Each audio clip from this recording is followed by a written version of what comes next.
Bakit sa akin walang backlight Lenovo Idea Slim Pad 3 din? Comment from She Finds. To answer this one, baka po ma'am yung nabili ninyo is ibang variant ng Idea Pad Slim 3.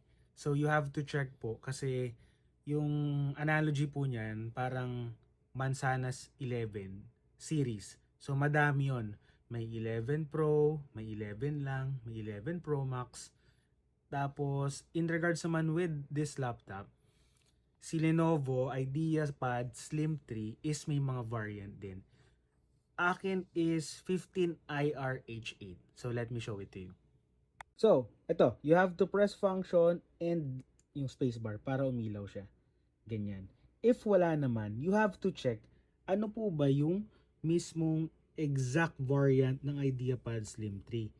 So, mache-check nyo yan dyan. Ito yung sa akin, Idea Slim 3i, IdeaPad Slim 3i 15.8. Kung natabi nyo pa po yung box, makikita nyo sa right side or left side yung mismong exact model nung IdeaPad Slim 3. Nung nag-unbox kasi ako, nandun yun. And then tinatabi ko yung box kasi nga for future selling ng unit, meron at least complete pa.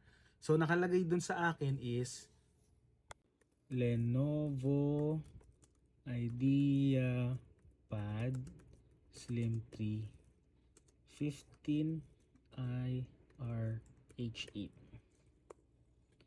So ito po yung exact. Kapag lumabas, yan. This is my exact unit, yung nandito ngayon. So meron kay PCI Express. So ito yung exact na unit ng or model ng akin. So you have to check po. Kasi tinignan ko dito sa Windows, hindi ko siya mahanap, or if ever meron nakakaalam, please comment down below.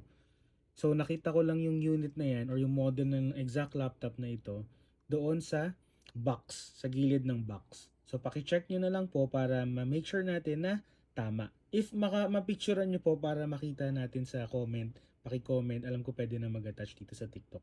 Connect ko yung unit ng laptop natin, may nakita ko. So malalaman mo pala sa baba or sa ilalim part ng laptop.